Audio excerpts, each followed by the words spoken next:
Selamat malam, Shalom. Perkenalkan, nama saya Ike S. Pauline, NIM 859352072. Saya akan menjelaskan beberapa hal terkait dengan ontologi, epistemologi, dan aksiologi. Yang dimaksud dengan ontologi yang akan saya jelaskan sendiri, menjelaskan apa yang menjadi objek kajian ilmu atau apa yang dikaji dan hakikat realitasnya. Epistemologi menjelaskan bagaimana ilmu diperoleh, metode yang digunakan, serta bagaimana kebenaran diuji. Dan aksiologi menjelaskan nilai, etika, dan tujuan penggunaan ilmu dalam kehidupan. Dan yang terakhir, saya akan menjelaskan bagaimana keterkaitan ketiganya sebagai fondasi utama filsafat ilmu. Selamat menyaksikan.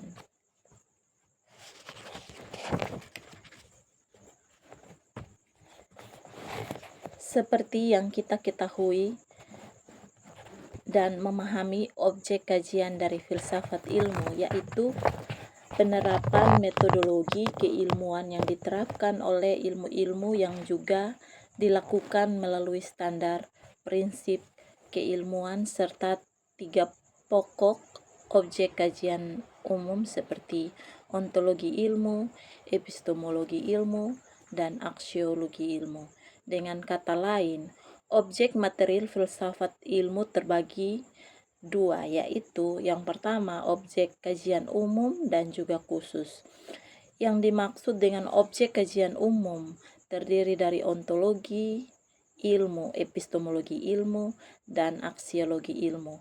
Sedangkan objek kajian khusus filsafat ilmu adalah penerapan metodologi ilmiah yang diterapkan oleh ilmu-ilmu.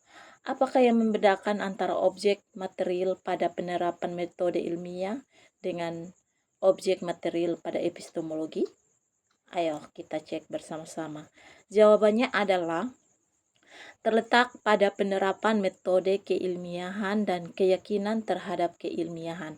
Artinya, objek material filsafat ilmu tentang penerapan metode ilmiah mengacu pada penerapan metode, validitas, dan batasan yang diterapkan metode ilmiah.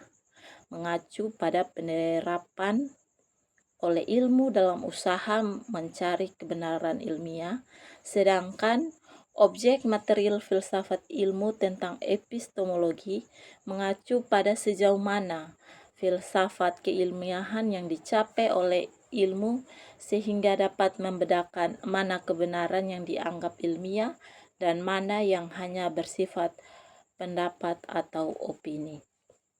Sehubungan dengan objek materi dan formal, maka objek materi dari filsafat ilmu adalah penerapan metodologi ilmu, ontologi ilmu, epistemologi ilmu, dan aksiologi ilmu, yang kesemuanya ini adalah ilmu itu sendiri. Sedangkan objek formal dari filsafat ilmu adalah sudut pandang atau pendekatan tahapan-tahapan yang diterapkan filsafat ilmu dalam mencermati objek-objek kajian itu. Objek material filsafat ilmu terhadap penerapan metodologi ilmu dapat terlihat pada penelitian yang dilakukan oleh Walford tahun 2018. Dia mencermati bagaimana penerapan validitas desain etnografi, khususnya dalam hal kesan anomitas peneliti etnografi saat turun ke lapangan. Anomitas maksudnya kesan bahwa ketika peneliti turun ke lapangan atau melakukan penelitiannya, dia berusaha agar tidak dikenali atau seperti kata lainnya menyamar. Walford memulai pengamatannya dengan menyatakan bahwa pertumbuhan media sosial dan bentuk komunikasi digital lainnya membuat mustahil bagi peneliti etnografi untuk memberi kesan anomitas di lokasi penelitian atau kepada orang-orang penting yang terlibat di lokasi penelitian. Sesungguhnya tidak pernah benar-benar mungkin untuk menawarkan anonimitas dalam etnografi. Oleh karena itu, dia lebih lanjut mengatakan bahwa pedoman yang etis atau metode tentu perlu mengenali fakta-fakta ini dan peneliti perlu memodifikasi prosedur penelitiannya sedemikian rupa sehingga manfaat dari keterbukaan dalam penelitian dapat dieksploitasi. Di sini kita semua dapat melihat bagaimana filsafat ilmu mencermati objek kajian materialnya, yaitu pada penerapan metodologi, validitas, dan batasan yang diemban oleh suatu ilmu, dalam hal ini ilmu sosial dan budaya. Contoh objek material filsafat ilmu pada kasus ontologi ilmu terdapat dalam penelitian seperti yang dilakukan oleh peneliti Fainio tahun 2012 tentang anomitas sebagai ontologi, anomitas sebagai analisis, dan anomitas sebagai kemandirian. Dia mempertanyakan asumsi bahwa anomitas hanya diperlukan untuk alasan etis dan mengidentifikasi 3 fungsi tambahan dalam penelitian kualitatif. Dia melihat bahwa istilah anomitas merupakan hal sifatnya ontologis, sehingga Fainio seseorang menjadi sebuah data. Anomitas adalah cara bagaimana mengubah apa yang dikatakan atau ditulis seseorang menjadi sebuah kata atau data. Jika selama ini anomitas dianggap atau ditulis seseorang menjadi sebuah data, jika selama ini yang abstrak dan sepele, maka secara ontologis istilah anomitas harus dianggap ada dan saling berkaitan dengan konsep-konsep lain. Nah, objek filsafat ini kalau digambarkan dalam bagan, maka bagan yang pertama adalah bagan material, dan yang kedua formal. Kemudian material ini dibagi menjadi penerapan metodologi, validitas, atau batasan ilmu, dan kemudian dibagi lagi menjadi ontologi, epistemologi, dan aksiologi. Di bawah bagan formal dibagi pulang atau terdiri dari sudut pandang atau pendekatan yang digunakan. Jadi ada apa dan juga bagaimana. Kita akan melihat contoh filsafat ilmu sehubungan dengan epistemologi yang terdapat dalam penelitian yang dilakukan oleh Dick 2013. Dia mempertanyakan asumsi dan metode dalam penelitian pustaka dan informasi untuk menguji keandalan klaim pengetahuannya dan untuk menghilangkan klaim dan kesalahan-kesalahan palsu dalam model teori. Dia meragukan keilmiahan kebenaran yang disajikan oleh beberapa penelitian pustaka dan informasi. Olehnya itu, dia menginvestigasi sejauh mana sifat keilmiahan sehingga kebenaran itu dapat dikatakan ilmiah dan membedakan dan dari sebuah aksioma atau postulat atau teorema atau bahkan opini. Terakhir, contoh objek material filsafat ilmu sehubungan dengan aksiologi seperti penelitian dalam bidang manajemen yang dilakukan oleh Bidenbach dan Jacobson 2016 tentang apa dan bagaimana suatu nilai diterapkan dalam proyek penelitian manajemen. Dia menyatakan bahwa proyek penelitian akan mendapatkan manfaat perlakuan filosofis yang lebih mencakup tentang aksiologi, Dan ketimbang sekedar mengetahui nilai itu hanya sebagai konsep, tematik, atau sebagai bagian dari metodologi manajemen proyek.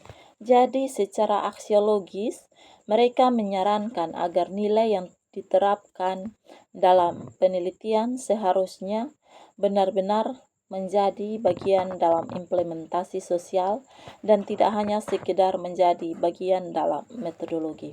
Untuk contoh objek formal dari filsafat ilmu ini sebenarnya sudah jelas, yaitu bagaimana suatu ilmu menerapkan serangkaian tahapan metodologi atau sudut pandang sehingga kebenaran ditemukan benar-benar dapat dikatakan ilmiah, sehingga tampak perbedaan antara penerapan metodologi dan sudut pandang ilmu satu dengan yang lain, serta landasan ontologi, epistemologi, dan aksiologi yang berbeda pula, sehingga terbentuknya jenis-jenis ilmu yang baru yang dapat berdiri sendiri.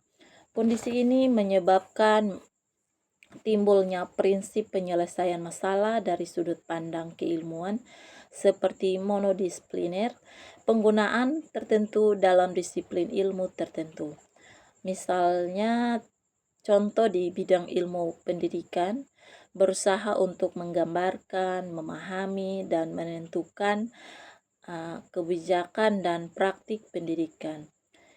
Intradisipliner, penerapan beberapa sudut pandang dari hubungan intradisiplin ilmu dan satu disipliner ilmu tertentu. Misalnya ilmu pendidikan yang melihat masalah pendidikan dari sudut pandang behaviorisme dan konstruktivisme dan lain-lain. Antardisipliner, penerapan sudut pandang dari hubungan kerjasama dua jenis disiplin ilmu untuk menyelesaikan suatu atau sebuah persoalan, namun kedua ilmu tersebut tetap berdiri sendiri-sendiri atau masing-masing tanpa membentuk ilmu yang baru. Misalnya antara pendidikan dan ilmu psikologi, antara ilmu kimia dan biologi, dan lain-lain. Multidisipliner, penerapan sudut pandang dari hubungan kerjasama antara lebih dari dua jenis disiplin ilmu untuk menyelesaikan sebuah persoalan, namun kedua ilmu tersebut atau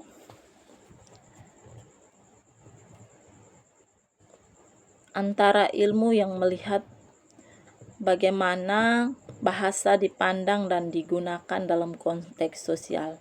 Lahirlah ilmu sosiolinguistik, ilmu yang melihat bagaimana kaitan antara bahasa dan jiwa manusia, maka ilmu psikolinguistik, dan lain-lain.